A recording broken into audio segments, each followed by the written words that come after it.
Hola, pues bienvenidos. Muchas gracias por estar acá después de este pequeño break, de esta comida. Espero que les haya sido provechosa, provechito.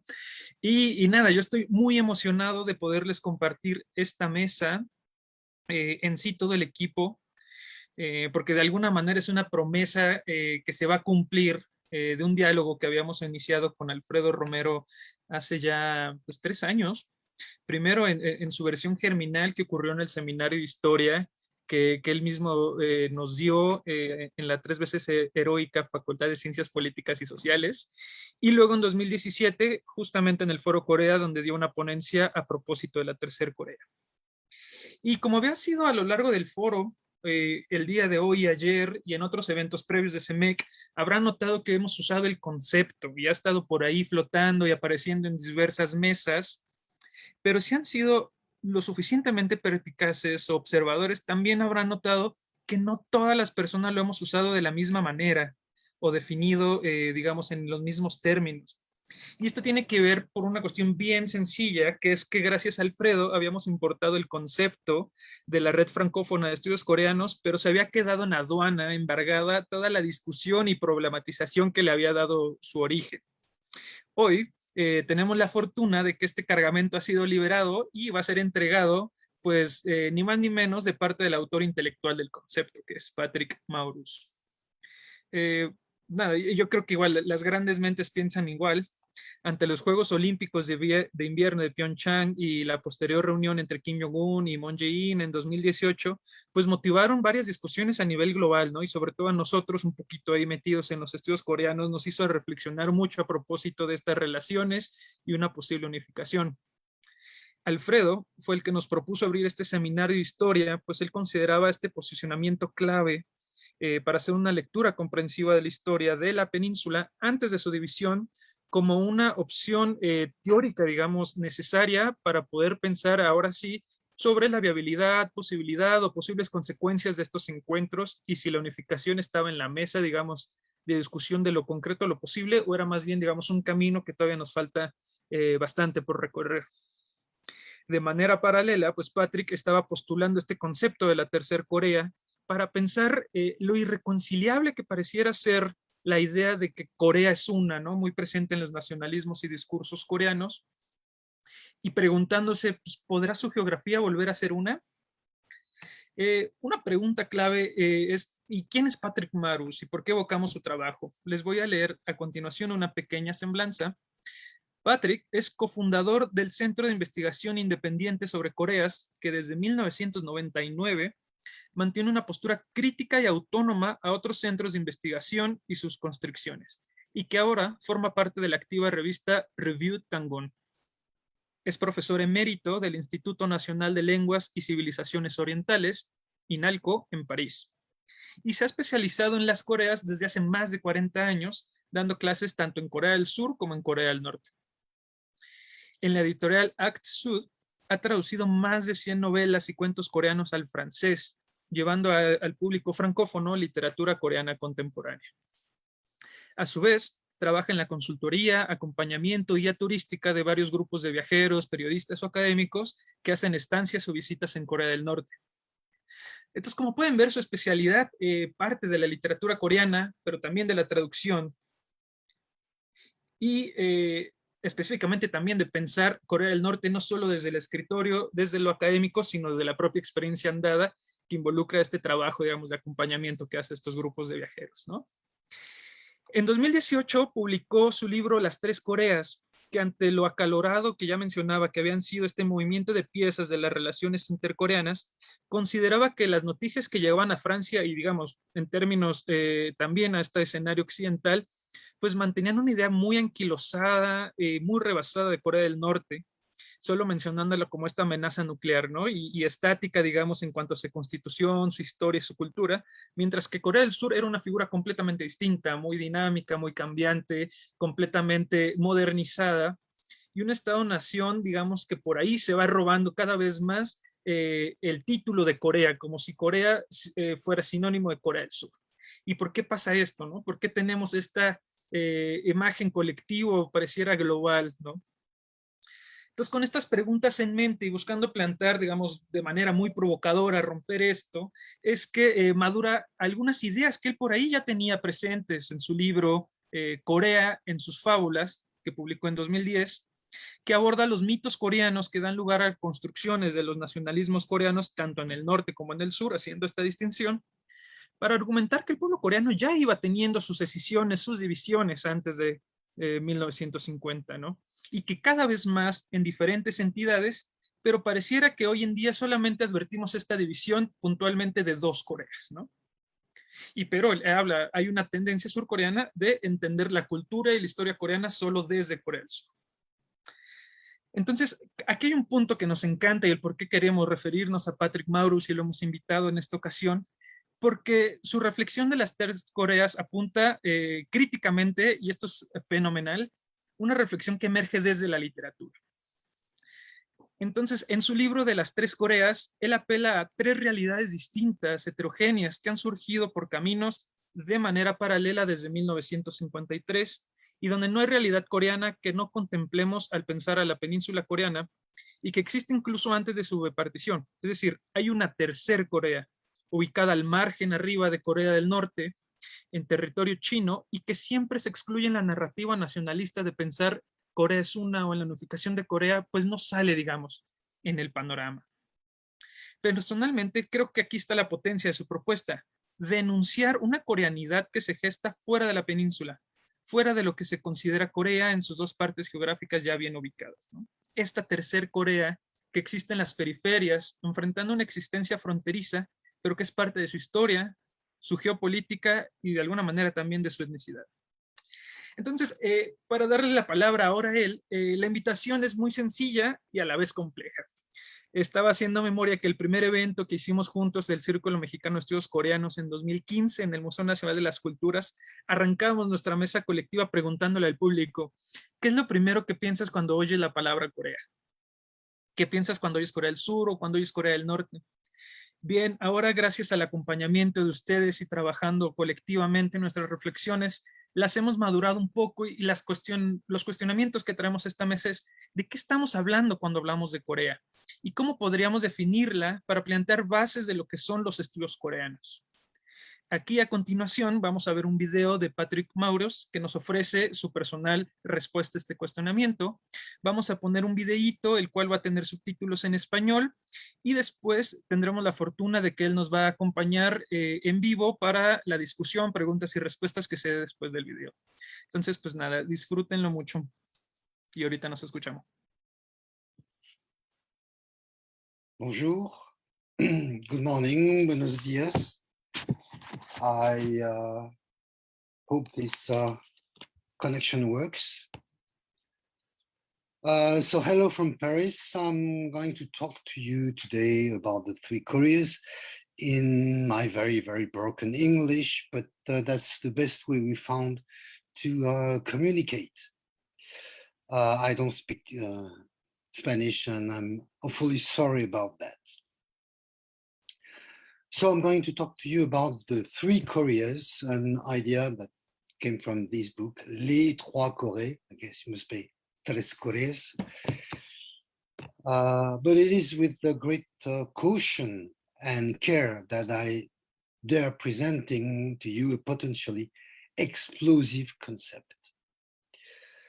We all know that the national issue in Korea is sensitive and painful in a country that has been divided since 1945, that is to say 76 years.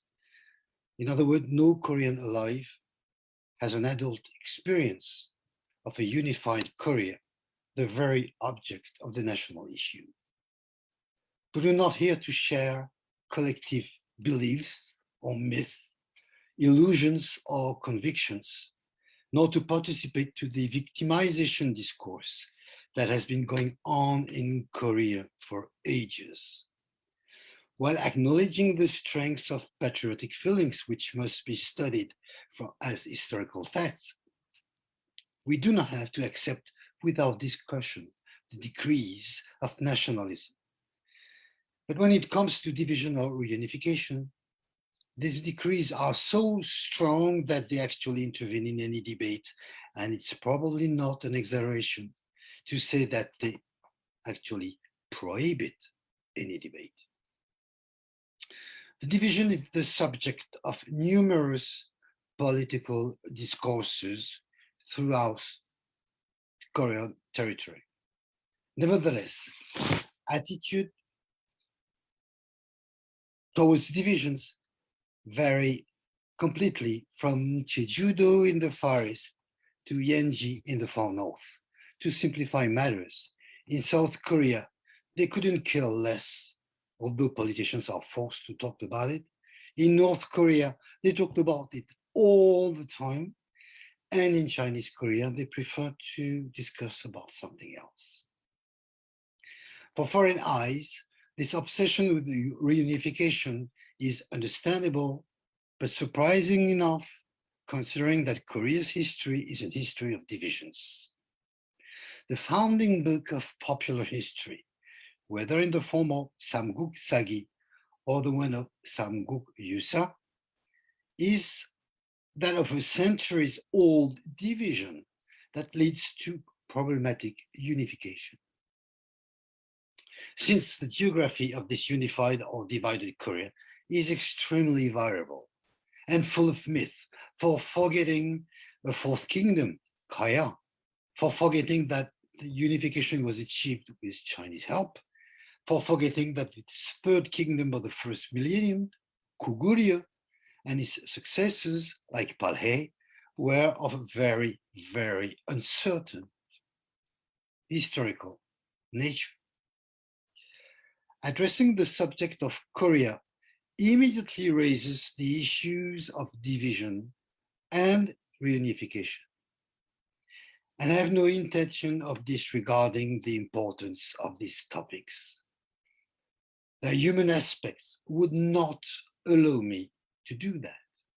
But even these emotional stories of divided families bring about nationalistic reactions. Since Korea has been divided definitively in 1953, the problem is not that obvious. Very few Koreans have any real knowledge of their family on the other side, except for hearsay. One must always remember the famous TV show of the 90s, dedicated to the reunion of separated families living in the South. That is to say, on the same side of Korea, which turned into a catastrophe, the social differences between being incompatible and irreconcilable. One could have guessed that if these families were still separated after more than 30 years after the armistice, the reason may have been stronger than the effects of division themselves. One can but imagine the effects of North Korean reunification, since the nationalistic narrative of a reunified Korea describes it as a paradise. Let us simply try to visualize the South Korean families welcoming their empty-pocketed northern cousins. I'd like to emphasize the fact that no Korean has an experience of a unified and democratic Korea at the same time. No Korea ever had, and no Korean ever lived in a land completely free of foreign military forces. What are we talking about? What have these Koreas become, which call themselves pieces of a united Korea? Observations require observers, and it must be said that there are very, very, very few of them. More observers from the South alone, okay, allowing themselves to talk of the North, most often with funding from the South. So we know there are Koreans in the Republic of Korea, about 52 million, DPRK, 23 million, and in China, Yanpian, maybe 3 million, considering only those who live on a continuous stretch of land. And about 80 million with the diasporas, if they can be included. Politics contradicts geography, turning South Korea into a de facto island.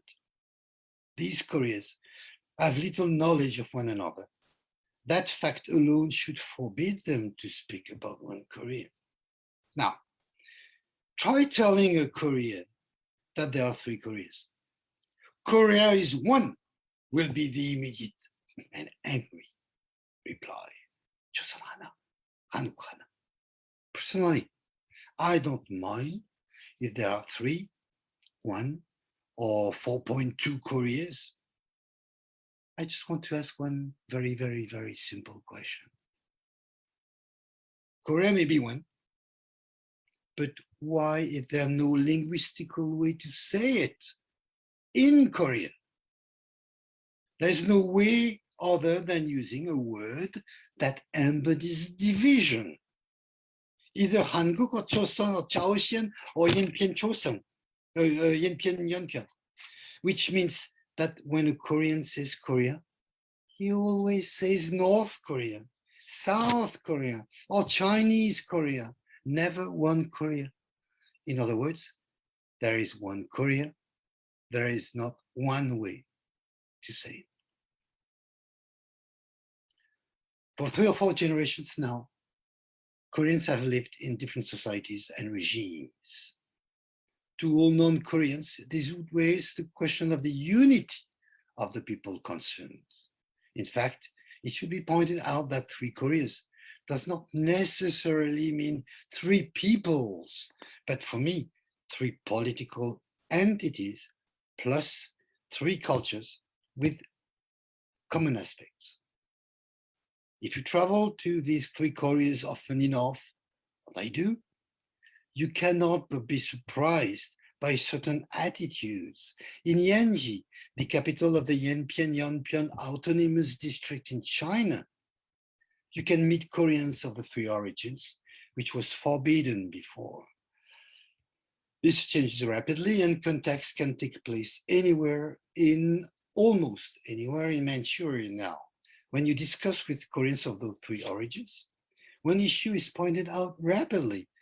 Between Koreans, we don't understand each other anymore. When you think about it, it's a very strange issue because you don't divide the language. Of course, the dialectal effects are accentuated by the administrative divisions. But when I translate short stories from 3 Koreas, I may have vocabulary problems, as between English and American, for instance. Yet the grammar remains the same. The verb is still at the end of the sentence, and you cannot put it at the beginning because you're communist, or in the middle because you don't want to choose. In these circumstances, one might wonder why so many people say they no longer understand one another when they speak about the same language. I suspect here both the effect of time and of the conviction that the 3 Koreas have become foreign to each other. But it's not up to me to say how Korea could be one if its different parts no longer understand each other. To understand this, literature could be of a great help. Miriyu writes, "I'm neither Japanese nor Korean. This is the starting point of my life." And Kim Sok-bum, "I'm Korean, but this country doesn't exist anymore. You must be in the north or in the south. I'm neither one nor the other." These statements from 2 Koreans living in Japan are as valuable as any other. But to understand them, we must also listen to the systematically repeated national slogan, "Korea is one," a slogan that cannot be heard in Chinese Korea. Let's recognize the basic reality. On a continuous land, there are 3 Koreas, whether we like it or not, and whatever name they have. And these Koreas are day after day splitting from one another.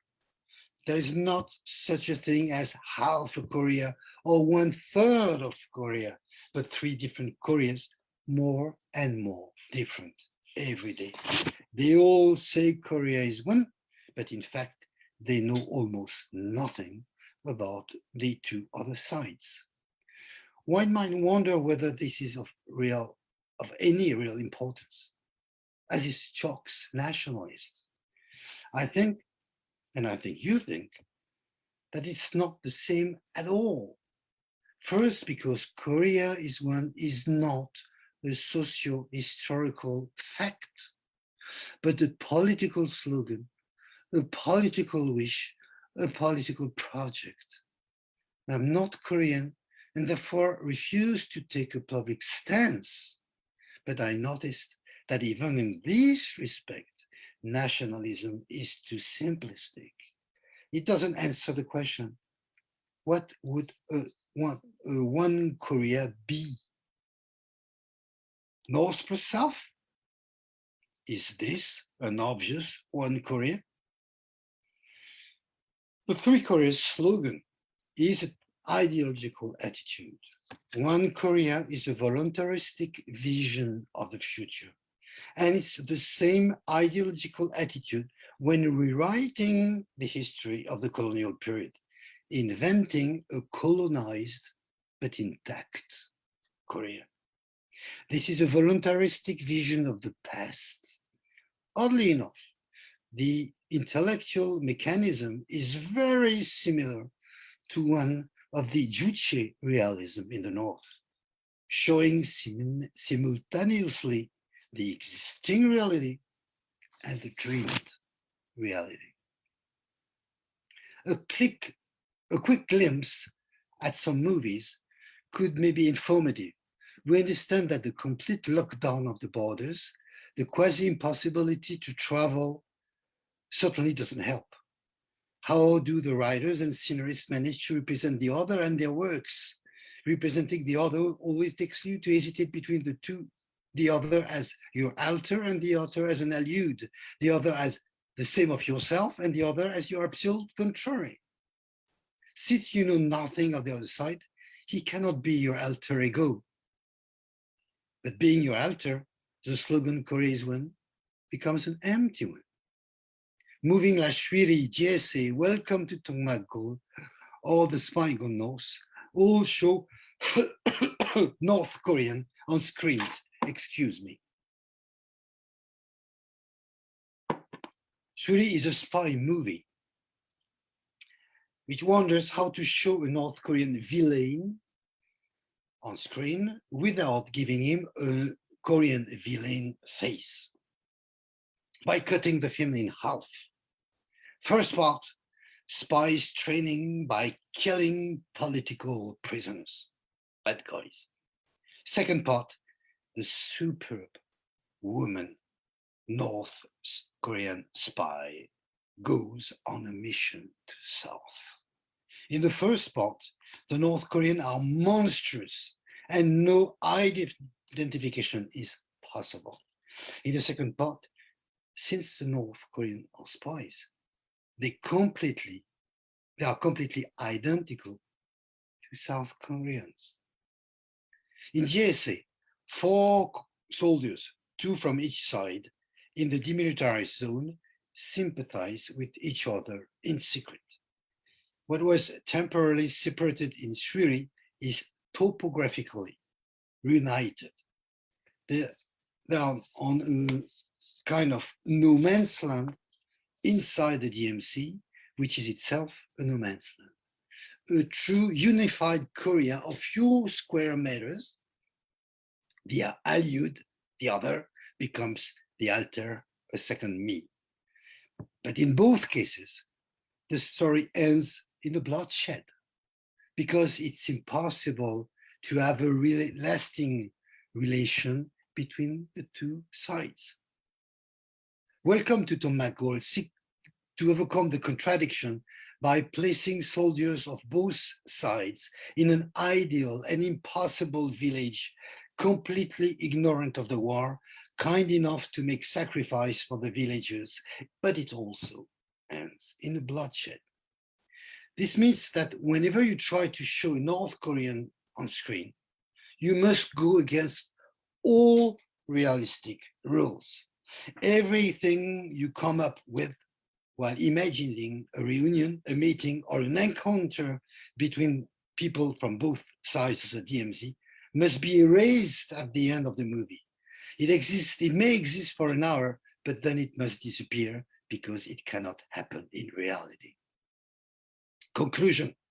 What can Korea is one mean if part of it cannot even represent itself in the other parts? Other movie tried to go a little bit further by building an if scenario. No wonder why these films are always spy movies. Since you cannot show reality, you may pretend to show an hidden reality, the reality of those who live a hidden life. Like in The Spy Gone North. The spy from the south, this guy as a businessman, finds a way to meet with leader Kim Jong-il on his first visit. And in his private hideout, of course, fat, ugly, and drunk. How realistic. The same spy, while visiting a village, is able to witness a mountain of corpses, all dead of hunger, escalated by an anthropophagic children feeding themselves on those corpses. Who could even imagine the North Koreans officials showing this? Conclusion, one can say anything about the North because the only proofs are rumors. Anything, meaning nothing. Question, what are you supposed to reunify when half of the country does not exist? Speaking only about the peninsula, since you don't have two halves of Korea anymore, but two legal Koreas, the only way to unify them when 1 + 1 makes 2 is to impose the idea that only 1 + 0 could make 1. No wonder that for South Korea, reunification of the two Korea means the creation of a larger South Korea only. I came up with this idea of 3 Koreas while traveling extensively in the 3 countries and working with the universities of the 3 countries. My own experiences do not constitute the truth, but after more than 50 years of cohabitation with Korea, I can say that no one ever talked to me about the South of the North in the South, unless I raise the topic myself. On the other hand, it's difficult in North Korea not to have to answer the question about the South. Today, the 3 Koreas are different. The political systems are different. Their social organizations are different. Their social and cultural practices are different.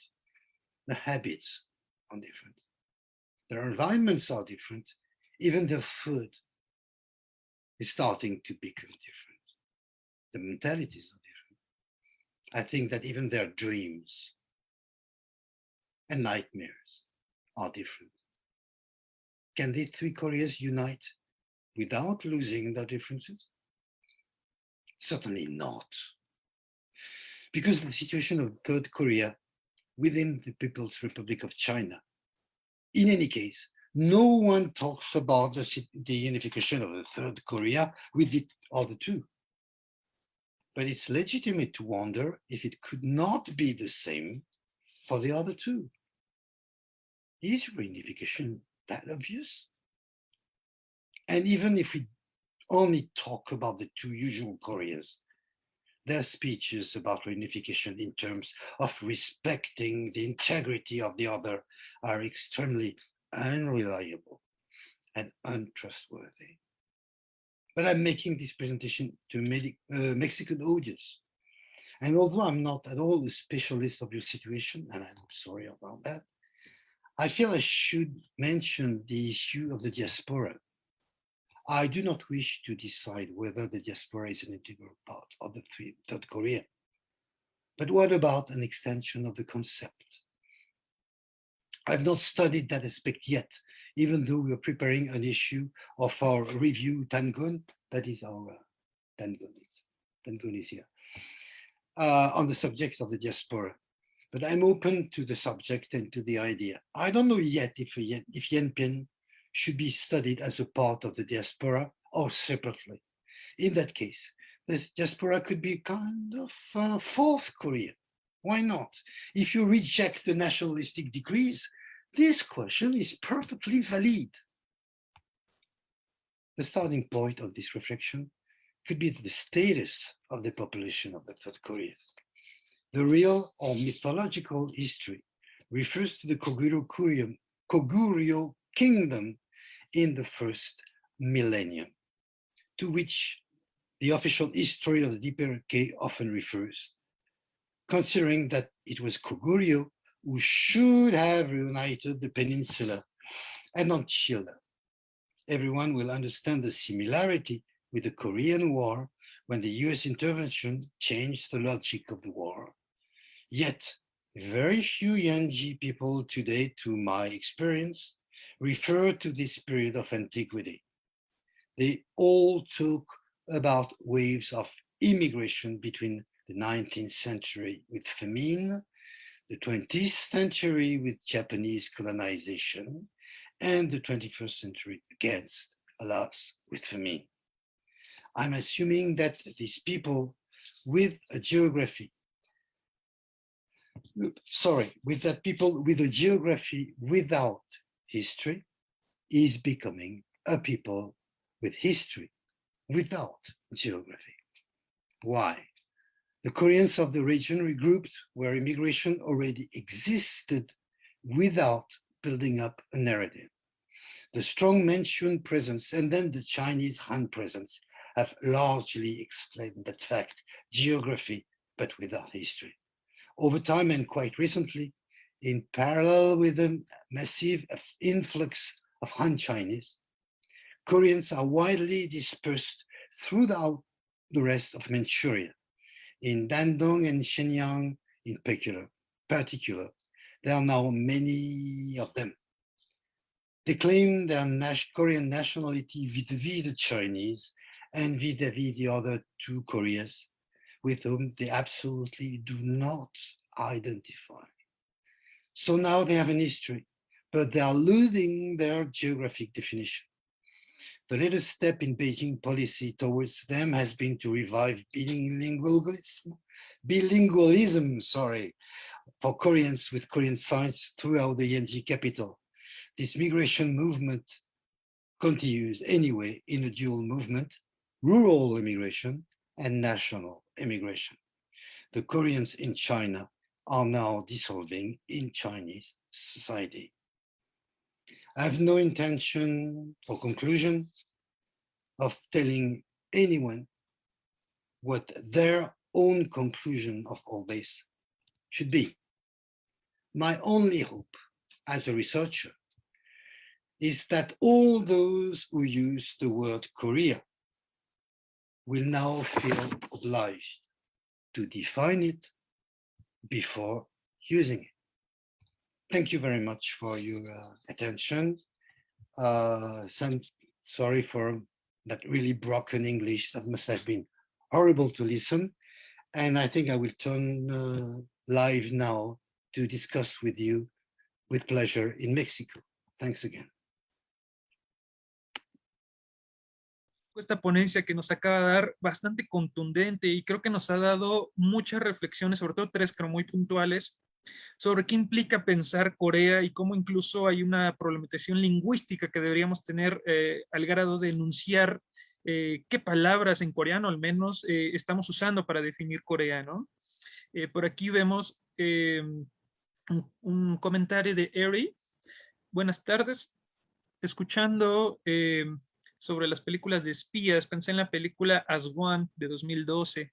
Trata sobre la unificación de los equipos coreanos de cada Corea para participar en los Juegos Olímpicos. Siento que podría ser ilustrativa respecto a cómo nos imaginamos que podría ser un intercambio entre las dos Coreas, quizá para crear una tercera Corea. Bastante interesante. Órale, no conozco este film, pero seguro estará bueno verlo. Ahí está la recomendación que nos hace Erin. Pero aún así, esto no nos quite el ánimo de tener la fortuna de poder charlar con él. Esperamos que también estén tan entusiasmados como nosotros, porque un poco como decía al inicio, esta discusión de pensar la tercer Corea de alguna manera inició con la iniciativa de Alfredo de traer este concepto y un poquito charlar qué tanto nos ayuda y aporta para pensar las realidades divididas, un poco apelando a Patrick, que encontramos hoy en día cuando pensamos Corea o la península coreana, ¿no? Entonces, como ven, quizás un poquito como lo hemos trabajado en CEMEC y personalmente diría yo, tengo mis distinciones y mis diferencias con Patrick que son sugerentes, ¿no? Hay algunas coincidencias, claro está, pero hay otras, a lo mejor, pensando en el término de la migración coreana, a la cual yo creo que sí podría ir muy pertinente el concepto de tercer Corea, al menos como él lo está pensando en estas tres realidades que están generando una cultura, una variación lingüística, una variación incluso subjetiva y de reafirmar sus propios nacionalismos e identidades coreanas en el transcurso, digamos, de lo que ha ocurrido de manera contemporánea en su historia.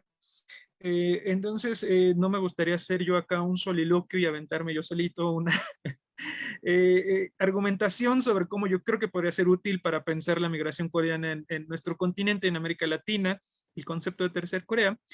Entonces, nada, les invitamos ampliamente, si gustan hacer sus preguntas acá en el chat. También me imagino que ahorita seguimos en vivo en Facebook, entonces si también nos están siguiendo por allá, pueden ponernos sus comentarios, sus dudas, un poquito sobre qué va. Y lástima, qué pena. En verdad me siento como en esta película de Tom Hanks, ¿cómo se llamaba? Que está en la terminal y está aún en Estados Unidos, en Nueva York, pero no puede salir. Entonces está en esta suerte de limbo raro en el que la aduana no lo está deteniendo y él ha formado a ser parte de una patria. Eh, entonces, nada, un poquito así es la sensación. Acá tenemos otro comentario de Eri. En otro evento nos comenta, planeaban la idea de que la unificación de las dos Coreas no es posible. En un inicio, por cuestión de estrategia durante la guerra, ahora por falta de interés y desvinculación con sus familiares y pasado. Solo los mayores añoraban su pasado, pero los jóvenes no lo contemplan ni ahora ni el futuro. Un poquito, ¿cómo es la lógica, María? ¿Se lo vas a hacer llegar en francés o...? ¿Te parece bien si tú ahora vas a ser la portadora de voz de Patrick Mirja y en cuando nos dé él sus respuestas, pues nos las eches por acá? Hay otra pregunta por ahí que nos hacen llegar de parte, bueno, de Facebook, que dice Aarón Argüello. ¿A qué se refiere el doctor Maurus cuando habla de Coreas, de la Corea 4.2?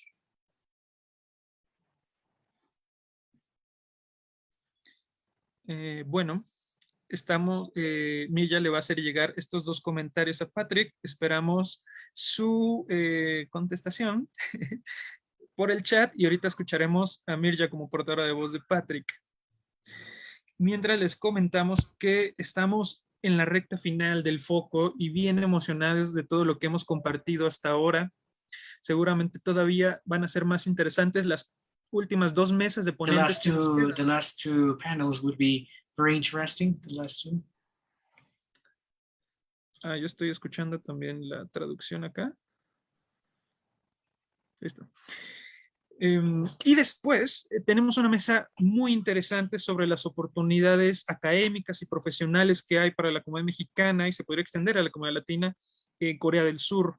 Vamos a tener la fortuna de contar con el embajador de México en Corea del Sur, una estudiante de posgrado mexicana que ha encontrado no solamente un buen doctorado por allá, un buen programa, sino también una oportunidad laboral y un poquito va a hablar desde ahí, desde esa experiencia, y una agrupación que se llama Capítulo Corea, no, Capítulo MX, no, Red Global MX, perdón, en el Capítulo Corea, que un poco la iniciativa que tienen es crear una comunidad que arrope no solamente en términos solidarios, sino también jurídicos y de oportunidades laborales a la comunidad mexicana que se encuentra en Corea del Sur. Entonces, nada, sentimos que esa discusión va a ser muy interesante, a lo mejor muy provocativa, sugerente para sus propios proyectos educativos, sus proyectos de vida. Entonces, les invitamos a que nos sigan a esta última parte, mientras esperamos por acá las respuestas de nuestro querido Patrick.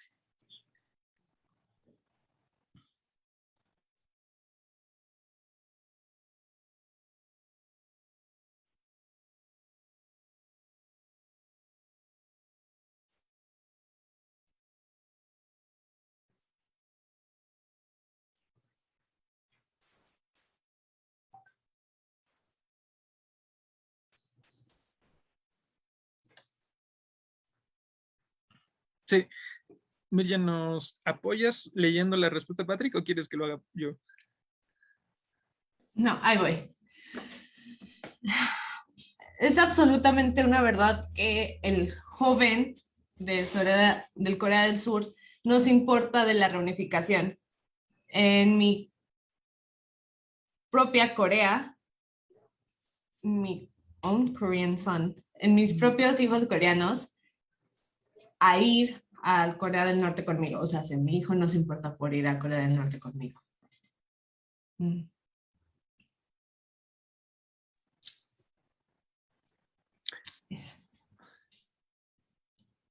Esa es la respuesta que nos da el doctor.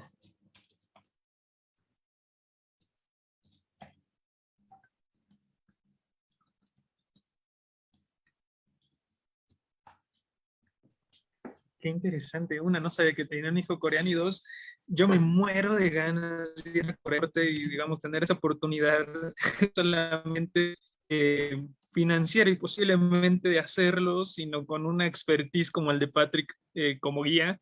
Wow. No sé si no la perdería, pero eso, como bien lo decía en su discusión, habla bastante sobre estas distinciones y distanciamientos más bien, ¿no? Generacionales que se van marcando, sobre cómo él, me imagino, también le ha tocado ser un coreano creciendo y viviendo en Francia. Bueno, entonces dice, la pregunta de la no reunificación, pues no es realmente nueva. Yo creo que, bueno, aquí metiendo un poco de mi cuchara y de mi pensar en lo que Patrick nos responde a la siguiente pregunta, ¿no? Que esto de la reunificación es porque esperan que al final de cuentas o sur le gane al norte o norte le gane al sur, como que la paz o el encontrar el camino medio no es algo que ven totalmente como una realidad. Entonces, creo que eso es algo muy importante de poder ver dentro de lo que pasa y por qué la reunificación no es como algo tan visible. No sé, eso es lo que yo pienso. Se piensa en quién debe de ganar y no el camino punto medio.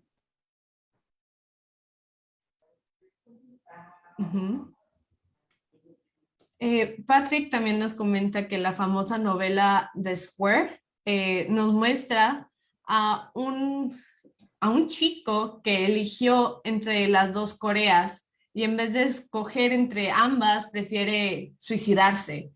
Entonces, esta novela está situada en 1961 y justamente creo que es un punto muy importante que la literatura nos puede ofrecer, lo que realmente una persona decidiría al encontrarse ante el dilema de elegir entre uno y otro. Muchas gracias, Patrick. Bueno, pues muchas gracias, Mirja, muchas gracias, Patrick. Lamentablemente nos sacamos de tiempo y vamos a tener la siguiente mesa de discusión. Lamentamos mucho estos problemas técnicos, pero les dejamos una sorpresa que vamos a tener un circuito digital Corea o algún otro evento específicamente para charlar con Patrick, esperando que ya hayamos solucionado estos problemas.